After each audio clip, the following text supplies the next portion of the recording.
pull up this story, bro. This is weird stuff. Check out this story from The weird, Guardian. yep. Tamagotchi kids. Oh my Could the gosh. future of parenthood be having virtual children in the metaverse? No. We're doomed. I don't know. Part of me is like, we can talk about the future and the dark future and the bright future, and we can be like, I wonder what people would experience. But I'm telling you, when you get to the point where you're just not having kids and you're making robo babies and they're just like digital video game babies, all right, that's it. I don't know, man. Yeah, a country that's below the replacement rate probably does not need this. No. There's a game coming out called Stray, I think it is. Yeah, Have you heard it's of a it? cat. No. You play as a cat. Yeah, but all humans are dead. Like, Okay. You just have robots around. there's robots everywhere. Yeah. It's because like humans built robots and then the humans died off and now there's robots living everywhere. Cat I think befriends robots. something like that. Yeah. Yeah, I think that kind of feels like where we're going. They're building AI that's getting better and stronger and faster, and it just really feels like the future is going to be AI entities. One of the problems with this, and you brought up, Seamus, which made me think about it, is that there's no or maybe not no resistance, but the lack of resistance with digital relationships, video game characters that are your wife in the game or your child in the game. They don't push back. Like, they don't come in and tell you what they feel. They don't, not really. And no one would really, I don't think anyone would want to play a game where that's the case, because you got real life to contend with. But it's definitely training people to expect that in real life. I think people do like video games that offer them adversity, but slightly less resistance. So we play video games for that dopamine release. People will take up these Tamagotchi babies in the metaverse, and it will be just easy enough to where you feel rewarded, but you don't have to do as much work. You don't have to smell it. That's right. That's a big part of it. Well, depending on if they plug your brain in with Neuralink, you'll Wow. smell it all day. Ugh. What if they made you wake up in the middle of the night 8 times to feed this thing? Feed your Tamagotchi. to feed this thing. I'm not a dad yet. Yeah, obviously, Horrible. maybe you No, can I'm say. talking about the what, robo though? baby. I have to tell you, like, waking up to feed my beautiful baby. I Worth mean, it. we were talking about this even before.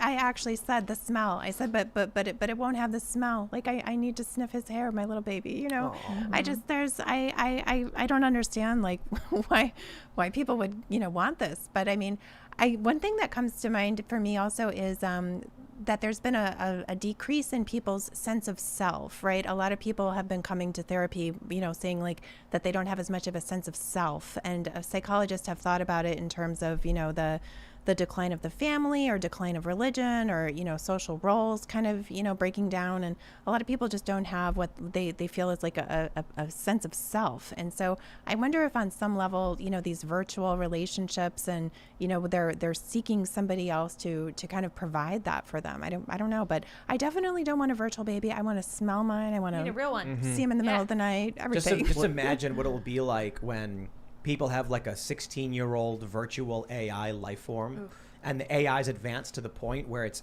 almost indistinguishable or completely from a real person. And then terrible. people are like, it's a video game, so they don't really care. And then the AI is begging, don't leave me, Mom, no, Oh my I'm gosh. real. Or Like hold on. artificial intelligence, the Spielberg film. Hold on, check this out. Right. What's going to happen is these AI babies are going to grow up and they're going to be 30 years old. And then the millennial cat lady is going to be like, I bought you a body. And they're going to download the AI into the body. And then he's going to be like, I'm a real boy. This is And horrifying. They'll This run is for office. disturbing. I Yeah, don't no, like this. well, they'll run for office. That's seen that already. I think it's funny that that's what Yeah. you think is the scariest part. That's We'll be pretty terrifying. politicians. I mean, yes, or Run journalists. for office. I wonder if someone's going to hack it and then have their digital 20-year-old have a digital baby that is the 20-year-old as a baby, and they're going to be like, and they're going to be like, clap, look how fun this is to hack Man. the... 30-year-old not grow AI up. babies are going to have their own AI babies. Oh, and this you're going is to have AI horrifying. grandchildren. You're going to have like people Like who don't this. allow the AI baby to age. This But- terrifies me because if the power goes out, not that we can't build persistent power structure systems like nuclear batteries and things that can never go out, but if there's some sort of disruption in the electric flow that these things disappear, it would make an insanity. Like it would have an entire populace of insanity of people that have lost their minds, their babies basically, and desperate and enraged. There's that show Upload where they can upload your consciousness, and in it they also make AI babies. But there's laws in this version of the future where people who have their consciousness uploaded can't work because it would create labor shortages and stuff because people would never die.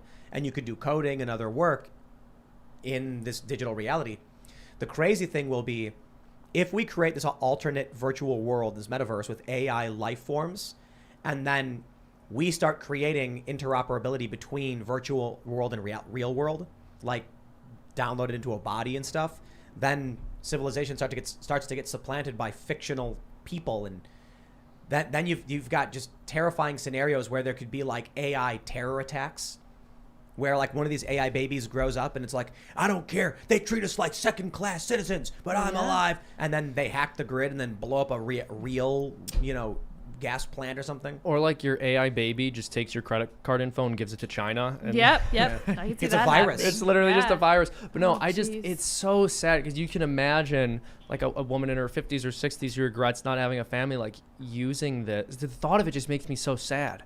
In a way, it's someone like, it's like maybe a paraplegic or someone that lost the use of their legs using a neural net to regain function.